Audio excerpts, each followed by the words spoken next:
buaya menjadi lambang bagi suku Dayak Lundaya. Terdapat filosofi yang menghubungkan kehidupan suku Dayak Lundaya dengan buaya. Merujuk pada cara hidupnya di masa lalu, suku Dayak Lundaya menyimbolkan hidupnya seperti buaya. Ada makna mendalam hewan buaya bagi suku ini. Buaya adalah hewan pemberani dan penguasa yang menunjukkan bagaimana karakter orang Lundaya. Buaya dikenal sebagai hewan yang tidak memiliki rasa takut di hadapan musuh.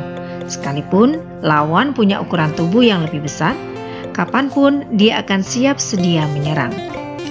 Dalam bertahan, buaya menggunakan segenap tenaga dan seluruh badannya untuk menyerang dan mempertahankan diri. Mulai dari kepala, ekor, sampai kulit bisa digunakan sebagai senjata atau alat pertahanan diri. Karakter buaya yang berani inilah yang melambangkan warga Lundaya. Mereka yang hidup di pedalaman dan daerah pegunungan harus siap dengan segala keadaan dan tantangan yang kapanpun bisa terjadi.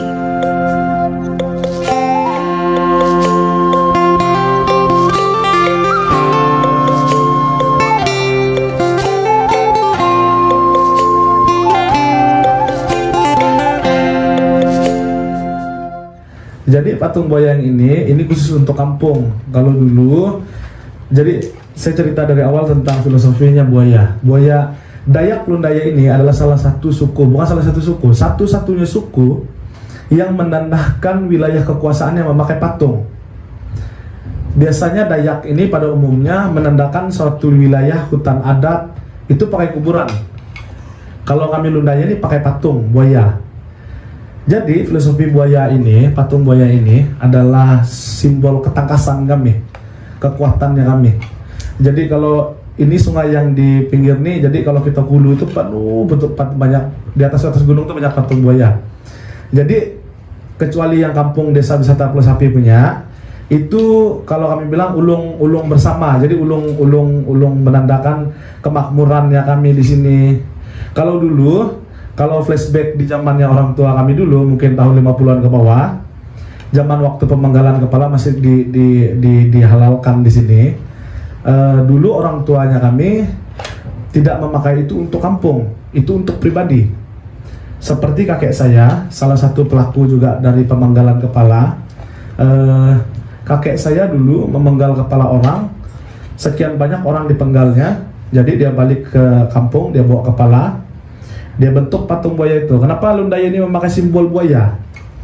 Buaya ini adalah salah satu hewan yang bisa hidup di dua alam, di sungai dan di darat.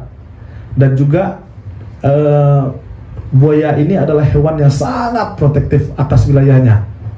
Ketika buaya sudah satu buaya, raja buaya duduk di satu tempat, sampai dia mati dia tidak akan melepaskan tanah itu untuk keturunannya. Nah, jadi itu filosofinya dari buaya itu. Nah, jadi sambung yang tadi, jadi balik kakek saya dari Mangayau, kalau kami bilang di sini Hubundu dulu. Jadi berapa kepala yang diambilnya?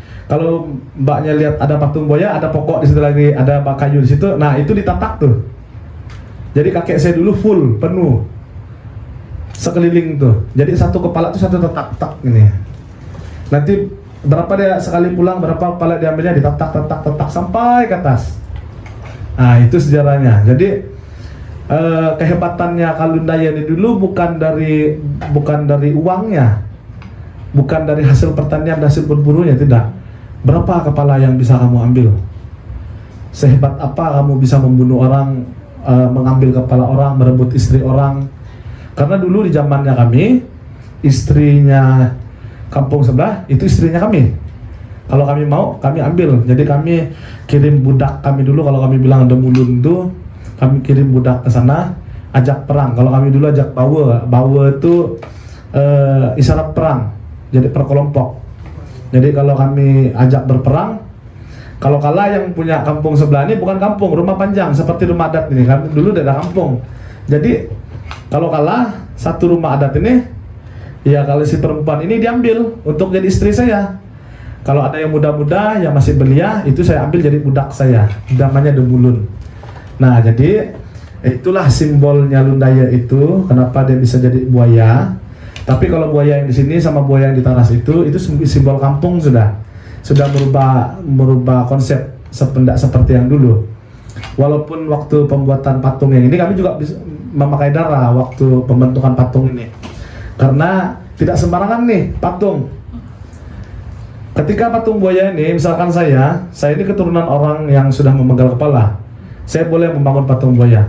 Tapi kalau orang yang walaupun satu suku sama saya, dia kakeknya tidak pernah pegal kepala dan buat patung buaya, kepercayaannya kami, bukan kepercayaan, sering terjadi. Kalau dia bangun patung buaya pasti kena stroke kah dia, sial kah dia, itu tidak boleh. Itu simbol yang sangat suci kalau untuk Lundaya.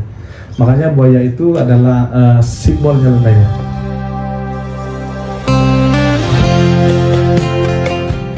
Keunggulan dari buaya adalah kemampuannya hidup di dua alam, yaitu air dan darat. Walaupun banyak hewan lain yang mampu bertahan di dua dunia seperti katak, tapi yang punya keberanian dan kuat hanyalah buaya. Demikian pula dengan warga Lundaya. Komunitasnya yang juga sudah tersebar mencerminkan bahwa mereka mampu beradaptasi dan bertahan di mana saja. Saat menyerang maupun bertahan di hadapan lawan, buaya menggunakan ekor, kulit, badan, serta rahang. Ini menunjukkan daya tahan dan keberanian Lundaya. Mereka juga dapat memanfaatkan segala potensi diri dan membaca lingkungan atau situasi.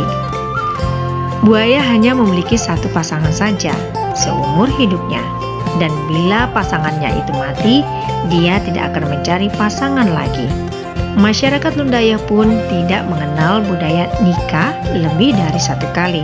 Buaya begitu tenang saat mengintai dan mendekati objek yang jadi incarannya. Musuhnya pun terlena dan tidak merasakan adanya ancaman.